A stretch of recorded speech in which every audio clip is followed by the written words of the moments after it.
নমস্কার।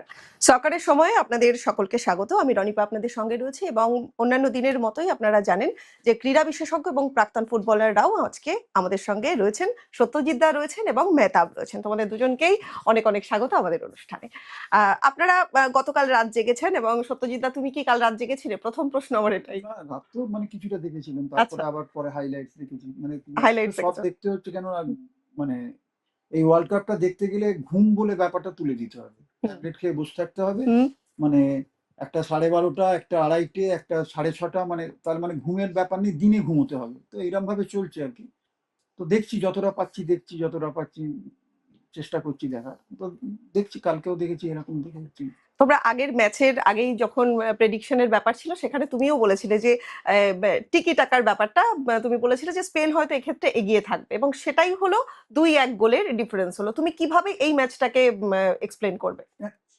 টাকা ব্যাপারটা আমি এই স্পেনকে ব্যাপারটা বারবার যেটা বলা হয়েছে বা আমরা কালকে আমি আর মেয়েটা আলোচনা করেছিলাম, এটা অ্যাকচুয়াল যেটা সৌন্দর্য ব্যাপারটা বেরিয়েছিল বা সৌন্দর্য বেরোলেই তো হবে না। অমল দত্ত একটা কথা বলতো আমাদের ভারতবর্ষের সর্বকালের একজন মতো সেরা কোচ, যে ফুটবলে শুধু জেতা নয়, ফুটবল সৌন্দর্য আনতে হবে। তো দুটোকে মেলবন্ধন করতে হবে, সৌন্দর্য এবং রেজাল্ট। সেইখানে স্পেনের ওই তিকি টাকাতে সৌন্দর্য যেরাম ছিল, রেজাল্টও ছিল। সেইটা কিন্তু আমি বারবার বলি 8 থেকে 12 এই সময়টা কিন্তু মূলত স্পেন কিন্তু তিকি টাকা ফুটবলের মাধ্যমে রেজাল্ট এনেছিল। দুবার ইউরোপিয়ান কাপ, একবার ওয়ার্ল্ড কাপ। এবং বার্সিলোনা বলো, বার্সিলোনায় ম্যাক্সিমাম প্লেয়ার স্পেনের ছিল প্রায় অ্যালং উইথ মেসি। তাহলে হয়ে গেল, সবই হয়ে গেল।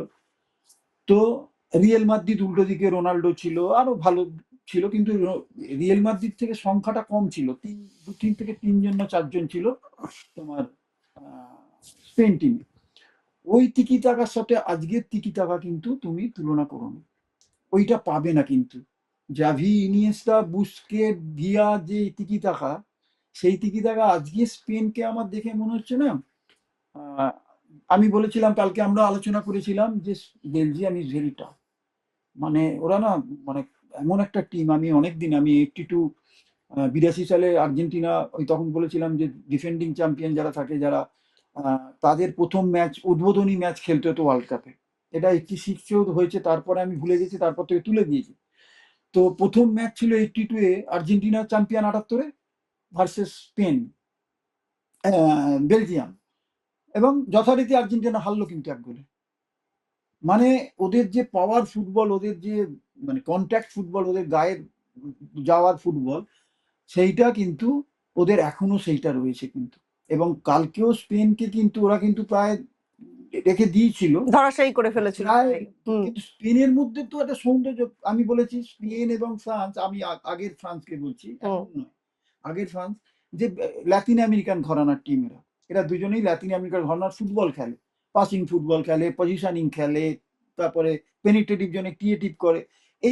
এই ফুটবলটা স্পেন খেলে, গায়ের মানে পাওয়ার ফুটবলটা খেলে না। আর ইউরোপের ম্যাক্সিমাম টিম, তুমি জার্মানি বলো, তুমি নেদারল্যান্ড বলো, তুমি নরওয়ে বলো, ইংল্যান্ড বলো, এরা সবাই কিন্তু পাওয়ার অ্যান্ড স্পিডের ওপর খেলে।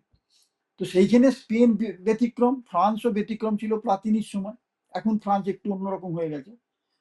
তো সেই জায়গা থেকে স্পেন আমাদের কাছে সম্ভাব্য চ্যাম্পিয়ন। হুম। তো ঠিকই আছে, 2-1 গোলে জিতে গেছে। কিন্তু 2-1 গোলে জেতাটার আহ, স্পেনকে কিন্তু আমরা আলোচনা করছিলাম তার আগে, দেখো তুমি ডোকু বা দে ব্রুইনা এরা কিন্তু প্রথম দলে থাকছিল না, কালকে কিন্তু নামিয়ে দিয়েছে। কেননা ম্যাচটাকে জানে স্পেন, এদের সাথে এই প্লেয়ারগুলোকে, ম্যাচিওর প্লেয়ার, একটু সিনিয়র প্লেয়ার, দে ব্রুইনা অনেকদিন খেলছে, ডোকু হয়তো আর একটু লুকাকুকে পরে। তো সেই জায়গায় বেলজিয়াম প্রায় ধরেছিল, কিন্তু সামহাউ স্পেন, তো স্পেন এখনো আছে হুম। অনেকটা। আম, এই জায়গায় স্পেন বেরিয়ে গেছে আজকে। কিন্তু আমি একটা ছোট্ট করে বলে দিই হুম, হুম, যে যেটা হয়েছে সেটা কুর্তুয়া যদি ইনজুরি না হয়ে বেরিয়ে না যেত, হুম। ওই বলটা কুর্তুয়া আগেও অনেকগুলো সেভ করে দিয়েছে, কিন্তু কুর্তুয়া কিন্তু ওই বেরিয়ে যাওয়াটা, আর এই নতুন গোলকিপারটা আসা এবং ওই বলটা কিন্তু ওর ধরে রাখা উচিত ছিল, বলটা বেরিয়ে যাওয়াটা, সেইটা কিন্তু সেকেন্ড গোলটা হয়ে গেল। একদমই। মেহতাব, তুমি কি বলছো যে কুর্তুয়ার বেরিয়ে যাওয়া বা তার চোট লাগা এটার জন্যই কি এই হার, নাকি স্পেন যে সুন্দর একটা ছন্দে খেলে সেই খেলাটাই তারা ধরে রেখেছে এবং সেমিফাইনাল দেখো, কালকে আমরা আলোচনা করেছিলাম, সত্যদা বলছিল, আমিও বলছিলাম, সেই স্পেনের সাথে তুলনা করলে আমরা খুব ভুল করব। ওই স্পেনের টেকনিক্যাল যে ব্যাপারটা ছিল, আমার মনে হয় না কোনো প্লেয়ার এই টিমের মধ্যে আছে, মানে কোনো প্লেয়ারের এই টিমের মধ্যে আছে, বা কোচ যেইভাবে ডেল বক্স তোমার উনি প্রডিউস করেছিলেন, কেন সৌন্দর্য প্লাস, যেটা সত্যতা বলো, সৌন্দর্য প্লাস রেজাল্ট, তার সাথে সাথে আমরা যদি লাইফ, মানে যে কোনো ক্ষেত্রে, যে কোনো কাজে যদি আমরা এনজয় না করি, স্যাটিসফ্যাকশন যদি মনে না আসে, তাহলে সেটা খেলে লাভ নেই, বা পড়াশোনা করে লাভ নেই, বা যে কোনো ক্ষেত্রে বলছি। তো সেই স্পেনের যারা খেলা দেখতো, আমি দেখো গুজবাম হচ্ছে আমার, খেলা যখন দেখতাম, I swear on god, because of, মানে এই প্লেয়ারদের জন্য শুধু স্পেনের আর বার্সেলোনার খেলা দেখতাম। কিন্তু সেই আমরা, যেহেতু আমরা বাইরে বসে এত আনন্দ পাচ্ছি, তারা খেলছে কতটা আনন্দ পাচ্ছে, তাই না? তো আমার মনে হয় লাকি কোচুয়া বাইরে যাওয়াটা, কেন কোচুয়া ভাইটাল একজন ওয়াল, চায়না ওয়াল বলতে গেলে তুমি বলো, যেই যেই ক্লাবে খেলেছো সেই টিমে কিন্তু বেস্ট গোলকিপার, সেই লিগে সে বেস্ট গোলকিপার, সেই ক্লাবে ভরসা দেয়। আর ওই বলটা যেভাবে ফেলেছে সামনে, মরিনো এসে গোল যেটা করেছে, আমার মনে হয় যদি নাও ধরতে পারতো, ড্রপ বল অফকোর্স ডিফিকাল্ট, গোলকিপার, যে কোনো গোলকিপারের একটু আগে যদি ড্রপ পড়ে, সেভ করা, ওকে বাইরে বলটা পুশ করা উচিত ছিল হাত দিয়ে, তাহলে হয়তো এ তো ইজি ভাবে গোল হতো না, বা গোলই হতো না, সাইডের দিকে ঠেলতে পারতো, রাইট সাইডে ঠেলতে পারতো, কারণ বলটাও বাইরে ছিল, ও কি করলো, ভিতরের দিকে ঠেললো, তার জন্য ইজি ভাবে প্লেসমেন্ট জাস্ট ট্র্যাপিং করেছে। তো আমার মনে হয় এইটা একটা ফ্যাক্টর হয়ে গেছে বেলজিয়াম, নালে অলমোস্ট কিন্তু ম্যাচ ধরে নিয়েছিল, 1-1 করে দিয়েছিল, লাস্টের দিকে গিয়ে গোল হয়েছে।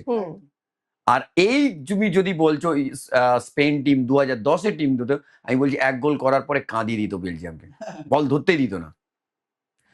যদি বল ব্লক হয়ে যাচ্ছে আপফ্রন্টে, পেছনে নিয়ে আসতো, গোলকিপারকে দিয়ে খেলতো, আচ্ছা, আবার স্টার্ট করতো গোলকিপার, ফ্রম গোলকিপার। কোনো কোনো সময় এরকম দেখেছি 30টা 32টা 33টা পাস খেলেছে ওই টিমটা।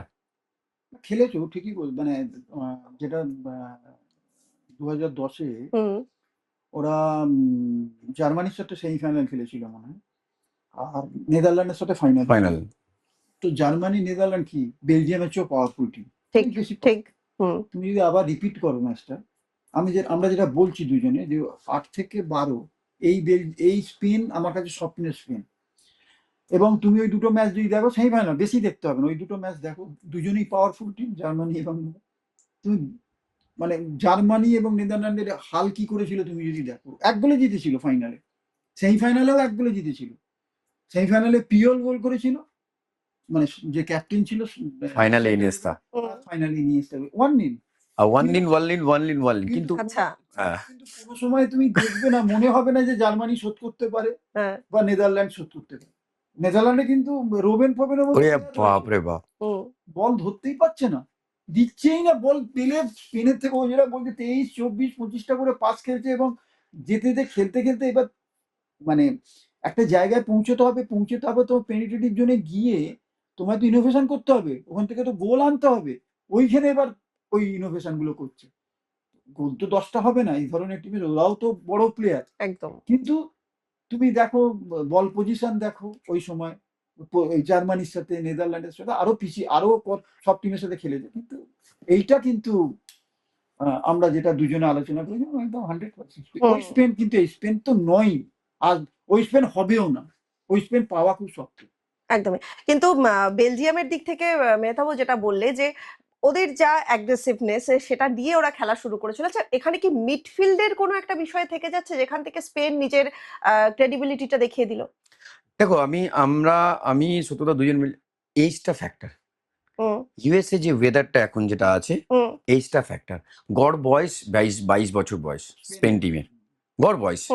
প্রত্যেকটা ছেলে তুমি দেখবে, ওরা কেন গোল কনসিড করছে না, এটাও একটা ট্যাকটিক্যাল ব্যাপার আছে। ওরা কিন্তু হাই প্রেস করে উইদিন 8 সেকেন্ডে, যেটা ধারাবাহিক, যেটা স্পেন করতো 2008 থেকে 2012, স্পেন কি করছে, আপ ফ্রন্টে বল উইন করার চেষ্টা করছে, যত কম বল আসে, কেন বেশি রান করতে পারছে অন্য টিমের থেকে, ওরা কি করে, ওরা বিলিভ করে না লো ব্লক বা মিডল ব্লক, ওরা হাই ব্লকের বিলিভ করে। কি অলওয়েজ আপনি যখন যেখানে বল লুজ করব সেই ম্যানটা প্রথম চেস করবে, উইদিন, ও যদি না পারে অন্যজন পারবে, উইদিন 8 সেকেন্ডের মধ্যে বল রিকভারি করব, দেন নিজেদের মধ্যে খেলবো।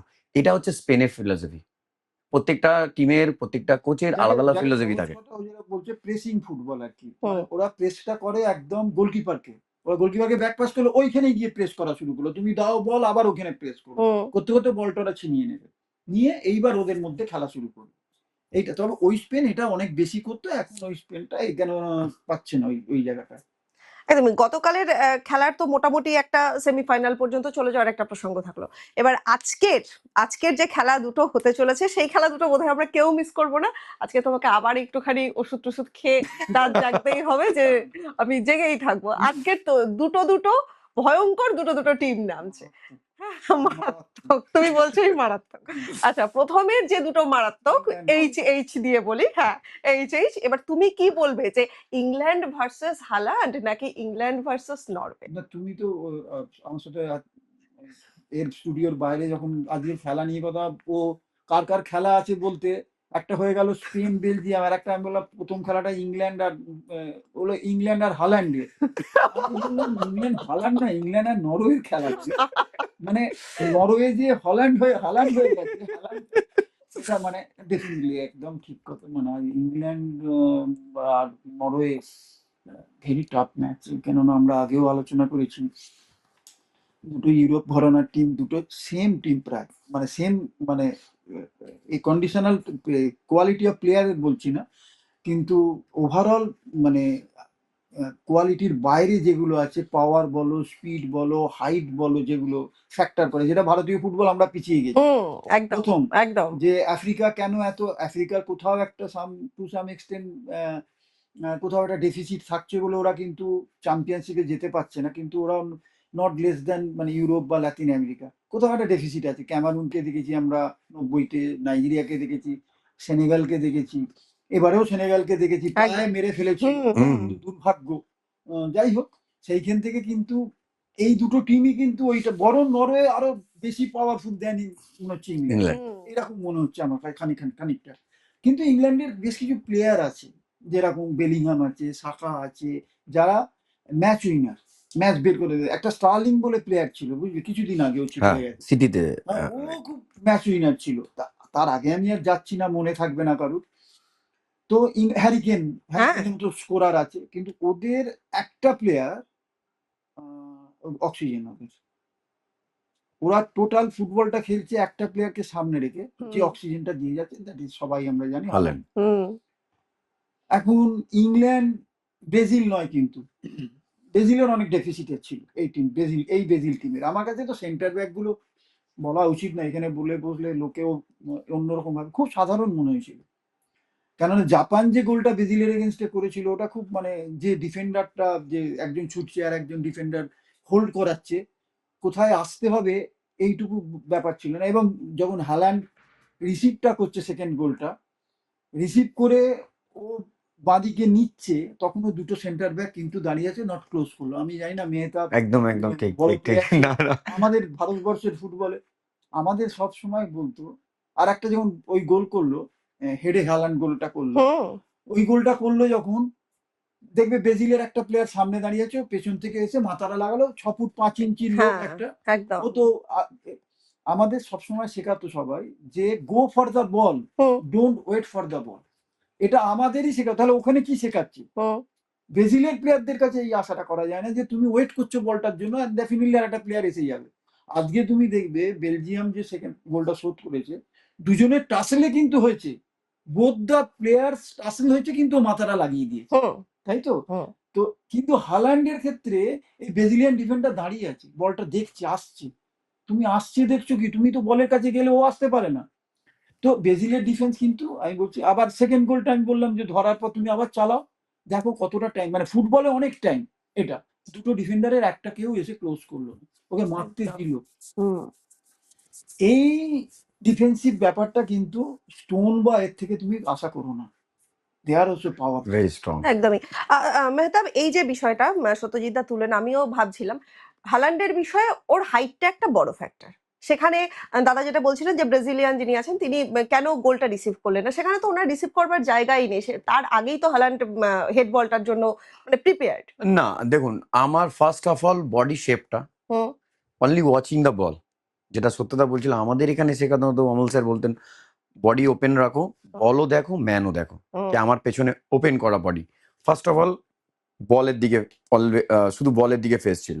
ম্যান কি করছে আমার পেছনে, হাল্যান্ড কোথায় আছে সেটা কিন্তু দেখেনি। তুমি যদি আবার আমরা যদি রিপ্লে একদম দেখতে একদম পারি, হ্যাঁ, তো ম্যান আমার দেখে বডি যদি ঠিক। বডি একটু যদি কার্ভ থাকতো, হ্যাঁ ওপেন থাকতো বডিটা, তাহলে হয়তো আমি হাল্যান্ডকে হাত রাখতে পারতাম, অতটা লাফাতে পারতো না, রাইট? হুম অ্যান্ড দেন ও অতটা ভালো কানেক্ট করতে পারতো না। যদি ধরো আমি ওর হাইটে পাচ্ছি না, হুম আমার হাইট ছোট, আমাদের মানে সত্যি বলছি আমাদের দেশে যেটা সত্যতা বলো, আমাদের দেশেই শেখানো হতো, কেমন স্যার শেখাতেন যে যদি তোমার হাইট কম, তোমার হাইট থেকে বেশি যে হেড করতে যাচ্ছে, জাস্ট আসে গিয়ে করে পুশ করে দাও, ও কিন্তু পারফেক্ট হেড করতে পারবে না। সেটা ফাউল না, আচ্ছা সেটা প্রফেশনালের মধ্যেই পড়ে। আচ্ছা আমি তো জোরে পুশ করছি না বা ধাক্কা দিচ্ছি না, হুম বা আমি ওর বডির মধ্যে ঢুকে গেলাম, যেটা বলতে মানে তুমি বডিটাকে দিয়ে দাও ওর কাছে দিয়ে দাও। ফ্লেক্সিবল করে দিতে বলুন। হ্যাঁ, পুরো বডির মধ্যে ঢুকে যাও। তুমি আচ্ছা সরে যাও ওর বডির কাছে, এটা তো ফাউল নয়। হুম তুমি তো ধাক্কা মারছো না, তুমি বডিটাকে আটকে দিচ্ছ, তাহলে আর তোমার ফ্রিটা রাইট, আচ্ছা ওইটা। দেন যেটা গোল করলো হাল্যান্ড, একটা স্টেপ, ওর লেফট ফুট ছাড়া রাইট ফুট চলে না। না ওয়ান স্টেপ যদি ও পাটা একটু আগাতো না, ও হুম কি করেছিল, ফ্ল্যাট ফুটে দাঁড়িয়েছিল ডিফেন্ডার, রাইট স্টপার, ঠিক আছে, যখন কাট ব্যাক এলো হুম তখন আমি চলে যাব। হুম আর হাল্যান্ড কিন্তু not good dribbler, is a not good dribbler. একদম ওপেন স্পেসে বল দিলে রান করতে পারে, হুম ওপেন স্পেসে বল দিলে গিয়ে অ্যাটাক করতে পারে বলকে, এই জিনিসগুলো যার নাম্বার 9 এর দরকার, সেটা পারফেক্ট নাম্বার 9। কিন্তু ওকে যদি ক্লোজ রাখা যায়, ও কিন্তু he is a not Messi or Neymar or Harry Kane or Saka, যারা এমবাপে, ও নয় কিন্তু। ও স্পেসে বল চায় বা ক্রসে বল চায়, বিহাইন্ড দ্য ডিফেন্স বল চায়। হুম এটা যদি আজকে করে ইংল্যান্ড, তাহলে মরে যাবে। তা আর তুমি যেটা এই যে পয়েন্টগুলো তুমি তুললে, এই পয়েন্টগুলো নিশ্চয়ই আজকে ইংল্যান্ড মাথায় রাখবে। ডেফিনেটলি, তাহলে মানে ডেফিনেটলি খেলাটা ঠিক কি কোন পর্যায়ে গড়াতে পারে স্টোন বলে মনে হচ্ছে? হাল্যান্ডের সাথে খেলেছে, হুম সিটিতে একসাথে ওরা এক টিমে খেলে, হুম তো আমার মনে হয় না খুব একটা ইজি হবে হাল্যান্ডের জন্য আজকে। আচ্ছা, হ্যাঁ স্টোনের সাকা আছে, বেলিংহাম আছে। থমাস তুকাল খুব ভালো কোচ, হুম টেকনিক্যালি খুবই সাউন্ড। হুম উনি আমার মনে হয় না এত ইজি ভাবে ওনাকে, মানে ইজি ভাবে ছাড়বে হাল্যান্ড ব্যাপারটা তুমি যেরকম বললে না, ইংল্যান্ড ভার্সেস হাল্যান্ড, হাল্যান্ড। তো মানে সত্যিই তাই, হাল্যান্ডের ওপর অক্সিজেন আমি বললাম তো, ও দাঁড়িয়ে আছে এবং ওকে যদি ব্লক করে দেয় না ঠিকঠাক করে, আর ভুল করলে মুশকিল। ব্রাজিল, দেখো ব্রাজিল আর্জেন্টিনার ডিফেন্স নিয়ে বহুত সন্দেহ, মানে ব্রাজিলের ডিফেন্স নিয়ে প্রথম দিন থেকে আমরা দেখে আসছি মরক্কোর থেকে হুম কিভাবে ফার্স্ট গোলটা খেলো। তো ব্রাজিলের ডিফেন্স অত্যন্ত উইক ডিফেন্স, আমার আমার মনে হচ্ছে ইভেন আর্জেন্টিনার ডিফেন্স অনেক উইক। সেই জায়গায় ইংল্যান্ড কিন্তু অনেক স্ট্রং, আবার নরওয়ের ডিফেন্সিভ ডিফেন্সও খুব স্ট্রং। তারপরে সত্যতা ইংল্যান্ডের টিমে কি হচ্ছে, সাকা মানে ডেকল্যান রাইস বা তোমার অলিল এত শুধু ট্র্যাক ব্যাক করছে না, ঠিক ইংলিশ প্রিমিয়ার লিগে খেলে তো এতটা সুন্দর মানে ট্র্যাক ব্যাক সাইড ব্যাককে হেল্প করছে, হুম যে তুমি জায়গা পাওয়াটা খুব ডিফিকাল্ট। একদম মানে সেটা একটা না, টিম গেম হিসাবে তুমি ওরা predict ট্রিট করো না করছে। কিন্তু হুম আজকে আমরা এই প্রেডিক্টটা যেন না করি হুম যে সবাইকে, আমরা আমি ও সবাই, যে নরওয়ে কিন্তু ব্রাজিল ফেস করছে, ব্রাজিল ইংল্যান্ড ফেস করছে, কিন্তু ইংল্যান্ড কিন্তু অনেক স্ট্রং টিম দেন ব্রাজিল হ্যাঁ, আমার কাছে। একদম একদম, অ্যাট প্রেজেন্ট তুমি যদি বলো ওই 70-70-এও যাচ্ছি না, 2002 অব্দি ব্রাজিল টিম, দেন ইংল্যান্ড অনেক, ব্রাজিলকে ধরা ছোঁয়ার বাইরে ছিল। ওসব এই নরওয়ে টরওয়েকে বুঝতে দিত না। হুম রিভালডো, হ্যাঁ, রোনাল্ডো, কাফু, কাকা রাকা, রোনাল্ডিনো, রবার্টো কার্লোস, এই টিমকে তুমি যদি এই নরওয়ে টরওয়ে ক্ষমতা ছিল না, ভাবতেই পারবে না। ভাবতেই পারবে না। একদম হুম তো সেই জায়গাতে তো ব্রাজিল ছিল না, কিন্তু ইংল্যান্ড কিন্তু অনেক স্ট্রং দেন ব্রাজিল। আজকে যদি আমরা প্রেডিক্ট করতাম যদি সামহাও ব্রাজিল উঠতো, আমরাও চেয়েছিলাম ব্রাজিল উঠো, আমাদের তো আবেগ ব্রাজিল, ভালোবাসা মানে ফুটবলের, সেখানে আজকে আমরা দুজন, আমি জানি না ও কি করতো, ইংল্যান্ড এবং ব্রাজিল যদি আজকে নরওয়ের জায়গা হতো, তো আমরা বোধহয় ইংল্যান্ডকে প্রেডিক্ট করতাম, আচ্ছা হুম মনে হচ্ছে আমার। হুম ও quality wise as a team wise, generation wise. একটা ভিনিসিয়াস জুনিয়রকে দিয়ে তুমি হুম সারাক্ষণ ওই বাদিক থেকে ওকে তো ব্লক করবে, তুমি একটা ভিনিসিয়াস জুনিয়রকে দিয়ে তুমি এই এই বড় বড় পুরো ওয়ার্ল্ড কাপ জেতা যায় না। আচ্ছা মেসি নয় তো। হ্যাঁ আহ, এটাও আবার ব্যাপার ওই একটা তো বলতে হবে। একটাই তো বলতে হচ্ছে সেই কিন্তু মেসিকে যে টিমে দেবে সেই টিমের চ্যাম্পিয়নশিপে নিয়ে চলে যাবে একদম একদম একদম যে কোনো টিমে এই এই এই কেপ ভার্দেকে দিয়ে দাও না, তুমি দেখবে ভোল পাল্টে গেছে কেপ ভার্দে পর্তুগাল মানে একদম না, এটা সেটা বাস্তব, না, এটা এটা বাস্তব। একটা গড এটা- গিফটেড এটা- এটা ব্যাপার বাস্তব, থেকেই হ্যাঁ, যাবে এবং বাস্তব। মেসি নিয়ে আলোচনা মানে দরকার নেই। অনেকক্ষণ চলবে এবং হ্যাঁ। আজকেও সেই খেলাটা আমরা এটা দেখবো। বললে ভাববে আমরা বায়াস হয়ে বলি। না না বায়াস না বায়াস তবে যেটা সত্যি সেটাই। আমি বলছি যে ব্রাজিলে একটা ভিনিসিয়াস জুনিয়র সত্যি ভালো player, really really good player. আমি ওর বল নিয়ে যাওয়া, ওর ড্রিবলিং, ওর গোল করা, হুম। বাঁ দিক থেকে এক্সট্রিম লেফট থেকে খেলে, যেটা নেইমারকে আনতেই পারলো না। নেইমারও যেহেতু লেফট থেকে খেলে, কিন্তু কোথাও একটুখানি নেইমারকে একটু ইউজ করলে ভালো করতো বলে আমার মনে হয়েছে, ভেতর থেকেও করতে হবে। যাই হোক, কিন্তু আজকের ম্যাচে ওই যদি আমরা ইংল্যান্ডকে আর ব্রাজিল পেতাম, আমরা বোধহয় দুজনেই ইংল্যান্ড ইংল্যান্ডের দিকে, হ্যাঁ। কিন্তু নরওয়ে তো করবো, হুম। ও করবে নরওয়েকে বোধহয়, তো জানি না। না, আমি সেই জন্য মেহতাবকে জিজ্ঞাসা করবো যে নরওয়ের যদি আজকে জিততে হয়, মানে শুধু তো একমাত্র হাল্যান্ডকে নিয়েই তো জিতবে না, পুরো টিম গেম যেহেতু, তাহলে তাদের মানে কি কি তারা না ওদের আর একটা চিন্তাভাবনা করে থাকে? তাস আছে, অডিগার্ড, যে আর্সেনালে খেলে। হুম, হুম, হি ইজ এক্সেলেন্ট প্লেয়ার, ঠিক। His vision. আমি যদি আর্সেনাল এবছর যদি চ্যাম্পিয়ন হয়ে থাকে, হুম, ওর অনেক অবদান আছে। মানে ক্লাব এত বছর 22 বছর পরে আর্সেনাল চ্যাম্পিয়ন হলো ঠিক। তোমার English Premier League, due to কিন্তু ওর প্রচুর অবদান আছে। হুম। গোল ক্রিয়েট থেকে আরম্ভ করে বলো, গোল করা থেকে আরম্ভ করে বলো, আর হি ইজ এভরিওয়্যার। তুমি যদি ওর রানিং দেখো, ওর হুম, ওয়ার্ক রেট হুম। দেখো, ইজ এভরিওয়্যার। সো আমার মনে হয় ও একজন ত্রিপুদাস হতে পারে হুম। যদি। কিংবা সাকা কিংবা বেলিংহামকে যদি আটকাতে হয়, তাহলে মানে না, কোন তুমি কোন একটা স্ট্র্যাটেজির জিনিস মধ্যে clear দিয়ে করো, যেতে একটা পারে? জিনিস হ্যাঁ। ক্লিয়ার, মেহতাব যেটা বললো খুব ভাইটাল পয়েন্ট। একটা জিনিস ক্লিয়ার হওয়া দরকার, সেটা হচ্ছে যে মেসি যদি মোহনবাগান ইস্ট বেঙ্গলে খেলে ওয়ার্ল্ড কাপ চ্যাম্পিয়ন করতে পারবে। মেসি যদি তার চেয়ে আর একটু বেশি পারবে না। মানে আমি বলছি একটা, মানে হাল্যান্ড আছে, তার পাশাপাশি প্লেয়ার গুলো নট লেস দ্যান এনিবডি, তারা কিন্তু ওয়ার্ল্ড র্যাঙ্কিং প্লেয়ার। হুম। আমরা হল্যান্ডকে কেন বলছি, এই ফুটবলে হল্যান্ড ওদের হচ্ছে মেজর ফ্যাক্টর করে দিচ্ছে, সব সময় ওদের বাঁচিয়ে যাচ্ছে হল্যান্ড। সেইখানে ও যেটা বলছে, অন্য প্লেয়াররাও কিন্তু কম মারাত্মক। কম নয়, কম হ্যাঁ, নয়। একদম। তারা কম। মারাত্মক। তারা- তারা আমি নয়, আমি বা মেহতাব খেলছি না হল্যান্ডের সাথে, আমি মানে উদাহরণ হল্যান্ড- দিয়ে বলছি, এটা যাতে বুঝতে সুবিধা হয়। আর মোস্ট অফ দ্য প্লেয়ার ওদের ইংলিশ প্রিমিয়ার লিগে খেলে। নরওয়ের স্টাইল অফ প্লে তুমি দেখবে অনেকটা ইংল্যান্ডের মতন। হুম। আর তারা যদি ইংল্যান্ডের নতুন আর ইংল্যান্ড। তারপরে কি হবে, ওরা লাইন অফ 4 খুব সুন্দর রাখে। Line of 4 in the sense 4 defender, 4 midfield. এবার তোমাকে বাইরে খেলতে দেবে, কিন্তু ভিতরে ঢুকে তুমি মরে যাবে। আচ্ছা, মানে মানে এরম জালে, যেরকম আমরা একটু আগে কথা বলছিলাম হ্যাঁ, অমল হ্যাঁ। স্যারের কাছে, হুম, হুম। 4-4-2 প্রডিউস করেছিল একদম, 4-4-2, নেহরুকে সময় হ্যাঁ। শিলিগুড়িতে। ওটা হয়েছিল আমাদের ওয়েস্ট বেঙ্গলে। কিন্তু ওই যে 4-4-2 লাইন অফ 4-4-2 যেটা হয়, ওরা এটা লাইন অফ 4-4-2 করে না, ওরা হুম। 4-4-1-1। অডিগার্ড আচ্ছা। পেছনে, নাম্বার 10, নাম্বার 9 হচ্ছে তোমার হাল্যান্ড। দেন তুমি এরা এই 4 জন আর 4 জন 8 জন তোমাকে এরম ফাঁদে ফেলবে না, জালে ফেলবে, যেন আমরা মাছের জাল ফেলি না, এরম জালের মধ্যে ভিতরে নিয়ে আসবে, বাইরে তোমাকে যেতে দেবে না। সাকাকে বলবে ভিতরে আয়। ভিতরে যখনই বল পড়বে, ওরা কি করে, ডাইরেক্ট স্ট্রেট খেলে অডিগার্ডকে অথবা হাল্যান্ডকে, দেন লে অফ, দেন গো ওপেন স্পেসে চেষ্টা করে খেলতে।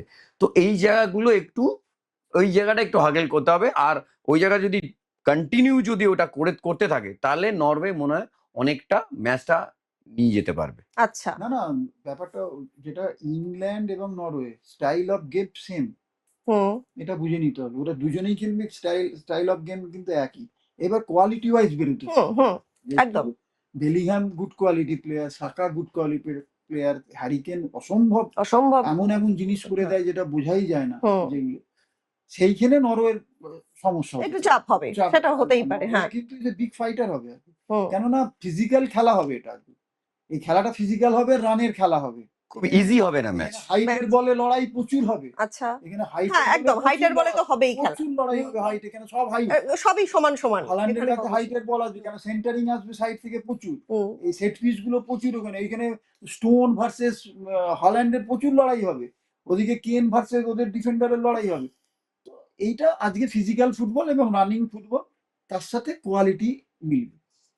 এই ইংল্যান্ডের একটু কোথাও সামহাও ওই শাখা, বেলিংহাম, কেন, এই জায়গাটা একটু বেটার, কিন্তু Norway is very big challenge for England. একদম। তারপরে ইংল্যান্ড এবং নরওয়ের আজকের যে খেলাটা হবে সেই খেলাটা একটা টাফ গেম হবে তুমি বলছো। টাফ গেম তো সবই, তুমি টাফ তাহলে তাহলে এবার আমি পরের খেলাটার দিকে আস্তে আস্তে একটু এগোচ্ছি। তাহলে আর্জেন্টিনার মানে সব থেকে নামকরা সব থেকে প্রিয় খেলোয়াড় তাকে কিভাবে আটকানো হবে? প্রিয় খেলোয়াড় পৃথিবীর অবশ্যই আমাদের যেমন পৃথিবীরই, তাকে কিভাবে আটকানোর চেষ্টা করবে তাকে সুইজারল্যান্ড? আটকানোর চেষ্টা সারা পৃথিবী করে এসছে বিগত ছখানা ওয়ার্ল্ড কাপ নিয়ে, বিগত তার ফুটবল কেরিয়ারকে নিয়ে তাকে আটকানোর চেষ্টা করেছে, কিন্তু কেউই পারেনি আটকাতে। হুম, নাহলে এই সাকসেস হতে পারে না। আজও 8খানা সে হাই স্কোরারে দাঁড়িয়ে আছে, 39 বছর বয়সে 6 নম্বর ওয়ার্ল্ড কাপ। 6 নম্বর ওয়ার্ল্ড কাপ। তাকে নিয়ে বলতে গেলে তো তোমার গোটা দিন লেগে যাবে। মানে আমি অন্তত আমার লাগবে, ওরও লাগবে। আমরা দুজনেই মেসির বড় ভক্ত, ভালো লাগে আমাদের, এতটাই ভালো লাগে, তার খেলা ভালো লাগে, খেলা ভালো লাগে, মানুষটা অপূর্ব। নয়। আর মানুষটা পরে, আগে আগে খেলাটাকে, আমরা তো খেলা দেখে ভাবি। ঠিক। মেসিকে দেখো সুইজারল্যান্ডের এগেনস্টে মুশকিল হচ্ছে কি, কেপ ভার্দেকে কে ভেবেছিল আর্জেন্টিনার এই প্রবলেম করবে? ঠিক একদম। তাই তো। কেপ ভার্দে একদম আমরা মন জিতে গেছে। ঠিক। রাত্রিরে মাঠে আড্ডা হুম। মারি আর যে খেলাগুলো আছে সেই খেলাগুলো নিয়ে আলোচনা করি। বললো, কেউ কেউ বললো সবাই খেলা ভালোবাসে, তারা খেলা দেখে, তারা তো খেলা খেলে না। বললো কেপ ভার্দে আজকে কিন্তু মেসির একটা চান্স আছে 2-3 গোল বাড়িয়ে নেওয়া। আমি তো বসে শুনছি, আমি আমিও ভাবছি সামহাও তাই হতে পারে, 2টো গোল তো করবেই মেসি, হুম, 3-4 গোলে হারবে কেপ ভার্দে। ও মা, কাঁদিয়ে ছেড়ে দিয়েছে কেপ ভার্দে, আর্জেন্টিনাকে কাঁদিয়ে ছেড়ে দিয়েছে। ম্যাচটা কিভাবে জিততে হয়েছে কিভাবে আর্জেন্টিনা। বেরিয়েছে, হ্যাঁ। তো তুমি আর মেসিকে তুমি দেখো, আমরা এখনো ইভ্যালুয়েট করছি যে মেসিকে ভাবছি 30 বছর বয়স বা 28 বছর বয়স, যে লোকটা 39 বছর বয়স, লোকটা 6খানা বিশ্বকাপ খেলছে, তাকে আজও 90 মিনিট 120 মিনিট হলে ভেরি, মানে তার পক্ষে যে কোন জায়গায় দাঁড়িয়ে পৃথিবীর মানুষ আজও তার কাছে এক্সপেক্ট করছে, যে 25 বছরে যে এক্সপেকটেশন ছিল 30 বছরে ছিল, আজও তাই আছে।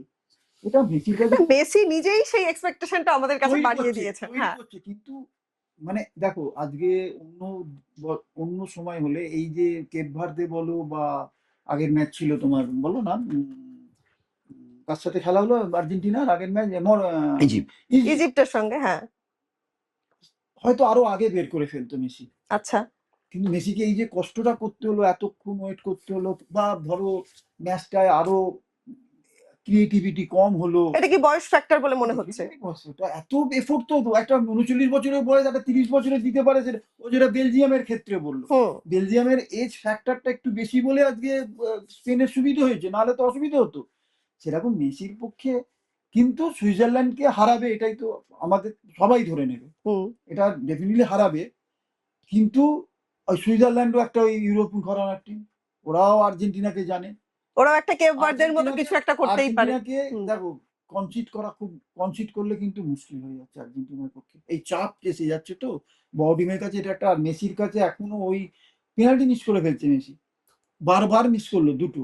এটা নট এ ম্যাটার অফ, মানে একটা মেসির মতন প্লেয়ার পরপর দুটো পেনাল্টি মিস করে যাওয়া, তার মানে কতটা চাপ ওর মধ্যে এসে যাচ্ছে সেটা বুঝতে হবে। তো সেই জায়গায় মেসি তার খেলা খেলবে, তার যিনি করবে, এবং সুইজারল্যান্ডকে আমার ধারণা হারাবে। কিন্তু যে সহজটা ভাবছে কেউ, সুইজারল্যান্ড বোধহয় হয়ে যাবে, তা নয় কিন্তু। অতটা ইজি গেম নাও হতে পারে। কেন এখন আর্জেন্টিনার কাছে ইজি হবে না। একদম। আচ্ছা, মেহতাব কি মনে হচ্ছে যে সুইজারল্যান্ডের উপর ঠিক কতখানি চাপ থাকছে? দেখো সুইজারল্যান্ডের থেকে বেশি দে আর নাথিং টু লুজ। আর্জেন্টিনার উপরে বেশি চাপ থাকবে। চাপ তো বড় টিম, ওয়ার্ল্ড চ্যাম্পিয়ন, তার সাথে সাথে মেসি আছে। আলভারেজকে আমরা ছোট করে দেখতে পারি না, একদম। মার্টিনেজকেও ছোট দেখতে পারি না। কেন? তারাও ক্লাব লেভেলে এরম পারফরমেন্স করে এসছে। হুম। আমার খুব ভালো লাগলো স্কলোনির কে লাস্ট ম্যাচে তুমি দেখবে পুরোনো জায়গায় নিয়ে চলে গেল মেসিকে, মানে রাইট সাইড, রাইট সাইডে মার্টিনেজ এন্ড আলভারেজ দুটো স্ট্রাইকার করে দিল। স্ট্রাইকার। তাতে কি হলো, দুটো স্ট্রাইকারের সাথে ব্যস্ত হয়ে গেল হুম। ইজিপ্টের ডিফেন্ডাররা। পাশ থেকে হচ্ছে মেসি মেসি বেরিয়ে গেল। অনেকটা, তারপরে কিন্তু জায়গাটা পেয়ে লাস্ট গেল। যেগুলো গোল হয়েছে তুমি দেখো, লাস্ট যে গোল হওয়াটা, হুম। ওর রাইট সাইড যাওয়া, স্পেস পাওয়া, ক্রস বলো যেটা রোমেরো গোল করলো ক্রসটা, তারপরে সেকেন্ড ক্রসটা নিজেই গোল করলো। তো ওই যে স্পেস যদি আজকে দেয় সুইজারল্যান্ড মেসিকে, তাহলে ওরা কপালে দুঃখ আছে। নাহলে কিন্তু সেই আমার মনে হয় মার্টিনেজ এবং আলভারেজকে রেখে সামনে আর 3 Right, right, মিডফিল্ডে যাওয়া উচিত।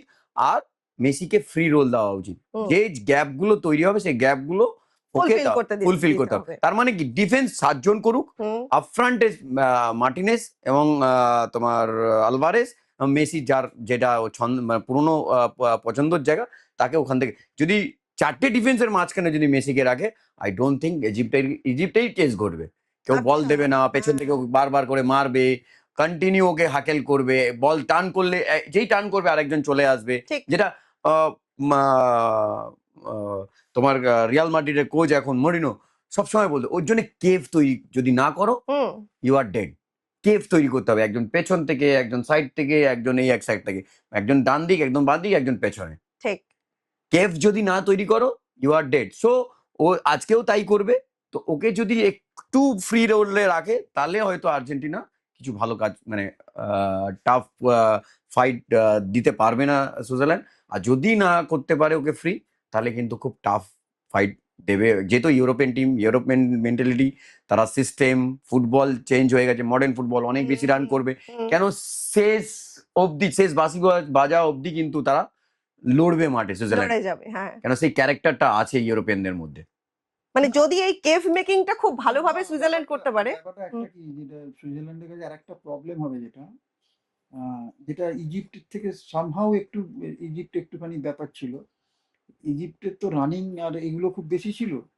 আর বেশ কয়েকটা প্লেয়ার মানে পেছন থেকে উঠে আসছিল খুব দ্রুত, যেটা ওরা যে হাসান হাসান, জিকো, হুম, আর এই সুইজারল্যান্ডের তো একটা টপ আপ বলে না, আপ বলে যেটা সেন্টারিং জায়গাগুলোতে আসবে, ওইগুলো কিন্তু ইজিপ্টের মতো এই সুযোগটা পাবে না। পাবে না একদম। সেন্ট্রাল ডিফেন্ডার বলো, হুম মিডফিল্ডার বলো, ওদের সব হাইট আছে। হুম এইবার মানে কিন্তু ইজিপ্টের মতো রানটা ওদের নেই, কিন্তু ওই কুইকার রানটা নেই, কিন্তু ওরা যে গিয়েই চলে আসবে এই ব্যাপারটা সুইজারল্যান্ডের কম আছে। সুইজারল্যান্ডকে হারানো উচিত, মানে হারানো উচিত, কিন্তু ওই যেটা বারবার আমরা বলছি যে যদি মেসি কোথাও আটকে যায়, বা ওই আলভারেজ আর মার্টিনেজ হুম। এরাও যদি ঠিকঠাক ফাংশনিং গুলো না করে না, কেন ডিফেন্স আর্জেন্টিনা গোল খাবার সম্ভাবনা খুব রয়েছে। আচ্ছা। এটা একটা বড় প্রবলেম। ব্রাজিলের যে প্রবলেম, হুম আর্জেন্টিনারও সেম প্রবলেম, যে গোল খাবে, মানে গোল দেখবে তুমি আহ, কিছুতেই যেটা আমরা কি বলতাম, ভাই কনসিড করিস না ফার্স্ট, হুম গোলটা কনসিড না করে 90 মিনিটস মেসিরি আলভারেজ এরা গোল করে দেবে। হুম। কিন্তু এই কনসিডকে আটকানোর মতন মানে রোমেরো, ওটোমন্ডি খেলবে না প্রথমে, ওটোমন্ডি পরে আসবে, কেননা ওটোমন্ডি 39 বছর বয়স, ঠিক একদম। ওকে পরে আনছে। ওকে পরে হুম আনছে। তো ওটোমন্ডিকে আনছে পরে, যখন দেখছে প্রেসারটা বা ম্যাচটাকে এবার এই ডিফেন্স জোনটাকে আর একটু হাইটের বলগুলোকে নিতে হবে, কেন যখনই হারবে তখনই তো বল হাইটে আসবে, কেন সাইড থেকে সেন্টারিং হবে। এইবার ওটোমন্ডি সেই জায়গায় নেই এখন, পুরো 90 মিনিটসে নেই। তাহলে তোমাকে গোল, মেসিদের চাপ কমানোর জন্য, মেসির আগে চাপ গোল। কমানোর জন্য গোল খেলে কিন্তু মেসি চাপে পড়ে যাচ্ছে, একদম এইটাকে আটকাতে হবে কিন্তু। একদম সেই সেই জায়গা, আটকানোটা, সেই জায়গাটা, হ্যাঁ। আমরাই না, অবশ্যই না, অবশ্যই। দেখো জৌলস, তুই বাস্তব যেটা আমরা সবাই চাই, ব্রাজিল, আর্জেন্টিনা, জার্মানি, নেদারল্যান্ড এরাই, যেরকম আমার খুব খারাপ লাগে যেটা হচ্ছে ইতালি কোয়ালিফাই করতে পারছে না, ঠিক। যে 4টে বিশ্বকাপ চ্যাম্পিয়ন হয়েছে, হুম বহুবার রানার্স হয়েছে, তারা এই যে ব্যাপারটা আজও কেউ নতুন হবে সেটা ভালো কথা, সেটা নিয়ে কোনো, কিন্তু আর্জেন্টিনা এরা যদি চলে যায়, চলে হুম। যায়। এই জন্যই ওয়ার্ল্ড কাপ হয়েছে। একদম, এবারে সেটা নিয়েই আমাদের আজকের চিন্তা ভাবনা, আমরা যা পর্যালোচনা করলাম সেটা বোধহয় আগামীকাল আমরা আবার দুপুরে যখন বসবো তখন বোধহয় এটা নিয়ে আবার আলোচনা করবো, যে গতকাল আমরা এগুলো নিয়ে কি হবে, হবে। পোস্ট ম্যাচ কিভাবে হবে সেটা দেখতে একদম, মানে হোপ ফর দ্য বেস্ট, যে সত্যদা তুমি যেটা বললে যে আর্জেন্টিনাকে আমরা কিন্তু রাখছি, একদম প্রথমেই রাখছি, তাই তো মেহতাব? একদম। তো সেইটা রেখে মোটামুটি আজকে ঘড়ির কাঁটা তো বলেই দিচ্ছে যে সময় শেষ। আগামীকাল আবার ঠিক এই সময় দেখা হবে। আমার যারা ছিলেন গেস্ট তাদেরকে অনেক ধন্যবাদ, সত্যদাকে অনেক ধন্যবাদ, তুমি একদম বিশ্লেষণ করে পুরো বিষয়টা বলে, সত্যি অপূর্ব লাগে। আর মেহতাবের কথা কি বলবো, মেহতাব তুমি একদম টেকনিক্যালি এবং ট্যাকটিক্যালি মেহতাব যেটা বলে সেটা কিন্তু হতেই খুব থাকে। ভালো লাগছে আমার সাথে, আমরা দুজনে ভালো লাগছে আমার। খুব ভালো লাগছে, স্বাভাবিক। এবার আশা করছি যে না, দর্শকরাও কিন্তু প্রচুর প্রশ্ন মানে করছেন। মেহতাবকে আমার খেলোয়াড়ি জীবনে পাইনি, ওকে আমি আমার কোচিং ছোট এর বয়স থেকে কোচিং জীবনে ও খুব আমার প্রিয় ছিল, হুম আমিও নিশ্চয়ই ওর ভালো লাগতো। একদম আমরা ঠিক। দুজনে খুব, ও আমার সঙ্গে খেলোয়াড় জীবনে মন মানে যখন আসে তখন ছোট, হুম। আমি তখন কোচিং এ আছি, মানে আমি অলোক দা এই অমল স্যার হুম। ভালো আমরা গুরু শিষ্যই বলো বা জুটিই বলো, এটা তো মনের মিল আছে। হ্যাঁ। মনের মিল। এবং এই সময়ে এসে তোমরা দুজন আসছো এবং দর্শকরা সত্যি সত্যদা তোমাকে বলা হয়নি, সেটা হচ্ছে প্রচুর প্রশ্ন করছেন। তো সেই প্রশ্নগুলো নিয়েও কিন্তু আমাদেরকে একটু আমরা দুজনে আসতে হবে। বসবো। একদম হ্যাঁ, একদম একদম দর্শকদের প্রশ্ন নিয়ে বসবো, আপনাদের ঠিক কি কি চিন্তা ভাবনা, সত্যদার প্রেডিকশন বা মেহতাবের প্রেডিকশন মিলছে কিনা সেটাও তো আপনারা মোটামুটি নোট ডাউন করছেন, সেটা আমরা জানি। তো আপনারা কমেন্ট করতে থাকুন এবং আজকের মতো কিন্তু আপনাদের কাছ থেকে বিদায় নিতে হচ্ছে। সবাই ভালো থাকবেন, সুস্থ থাকবেন, নমস্কার।